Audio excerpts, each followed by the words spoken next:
कार्तिक मास की कथा का 8वां अध्याय। इतनी कथा सुनकर राजा पृथु ने कहा कि हे महाराज, कृपया करके भगवान की पूजा का महात्म्य कहिए। तब नारद जी कहने लगे कि हे राजा, जो हंसी में भी भगवान का भजन करता है वह परम पद को प्राप्त हो जाता है, परंतु जो श्रद्धा पूर्वक भजन करता है उसका तो कहना ही क्या।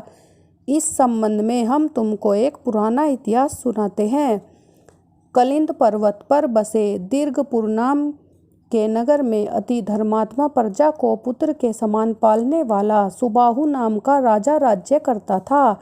उसके धर्मकेश नाम वाला अति दुष्ट चोर जुआरी पर स्त्रीगामी तथा व्यभिचारी एक पुत्र था।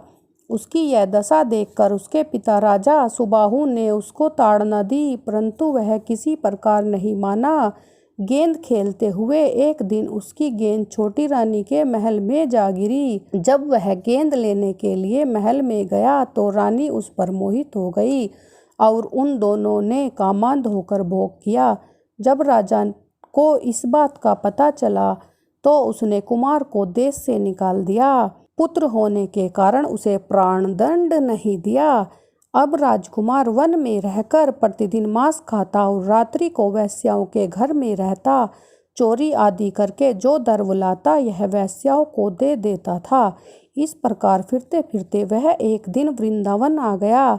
कुछ समय बाद सत्यव्रत नाम वाला एक भगवान विष्णु का भक्त अपना घर बार छोड़कर कार्तिक मास में भगवान का पूजन करता था और वह केवल कंदमूल तथा फल ही खाता था। वह नित्य भगवान से प्रार्थना करता कि हे भगवान, इस दुख रूपी समुद्र में डूबते हुए मुझ दीन की रक्षा कीजिए। श्री राधा सहित मैं आपको नमस्कार करता हूँ। वह प्रेम से मग्न होकर रोने भी लग जाता। इस प्रकार वह नित्य प्रतिदिन करता। देवयोग से एक दिन धर्मकेश ने उस ब्राह्मण की यह क्रिया देखी। जब रात्रि को वह घर आया तो वहां आकर वैश्या के सामने उसने भी मिट्टी की मूर्ति बनाकर वैसे ही सब कृत्य किया।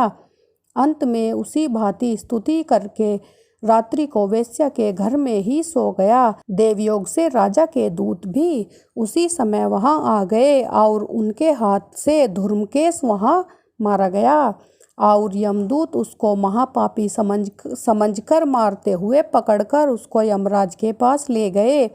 उसको देखते ही यमराज खड़े हो गए तथा उसको पाद अर्घ्य आदि प्रदान किया। फिर अपने दूतों से कहा कि तुमको धिक्कार है, जब तुमसे हमारा कहना है कि विष्णु भक्तों को यहाँ मत लाओ, फिर भी धर्मकेश को यहाँ ले आए।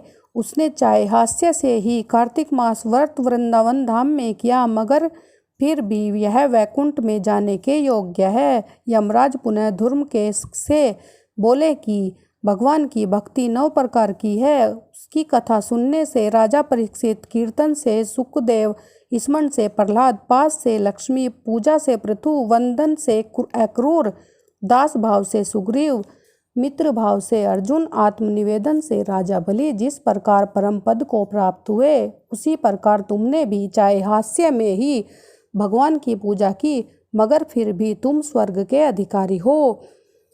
यद्यपि तुम अपने कर्म के अनुसार नरक के अधिकारी थे, मगर अब वैकुंठ के अधिकारी हो।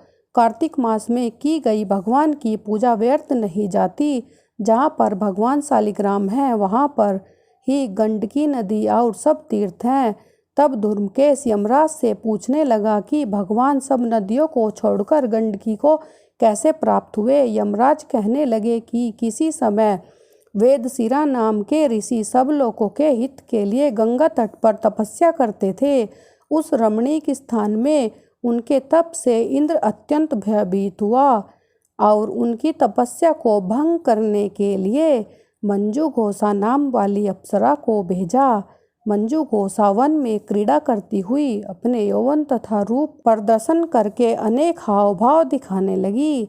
उसी समय मंजू घोषा ने मुनि के चरण का स्पर्श किया तो ऋषि के रोमांच खड़े हो गए। समय मंजू घोषा ने ऋषि को अपने वश में जानकर उनके गले में अपनी भुजाएं डाल दी। तब ऋषि ने क्रोधित होकर श्राप दिया कि तुम क्योंकि मुझे इस संसार सागर में डालने का उद्यत हुई हो तो तुम नदी बन जाओ। जब मंजू घोषा कहने लगी कि हे मुनि, मैं श्राप योग्य नहीं हूँ, आप मुझे क्षमा कीजिए। तब मुनि कहने लगे कि जिस समय विष्णु वरंदा के श्राप वश शिला रूप होकर तुम में स्थित होंगे, तब तुम भगवान को धारण करने वाली होगी, अतः तुम्हारा श्राप वरदान से भी अधिक श्रेष्ठ होगा। यमराज कहने लगे कि हे राजकुमार, अब तुम विष्णुलोक को जाओ। तब धूर्म के सुंदर विमान में बैठकर वैकुंठ को चले गए। दोस्तों, अगर आपको कथा पसंद आई है तो वीडियो को लाइक और चैनल को सब्सक्राइब जरूर करें। धन्यवाद।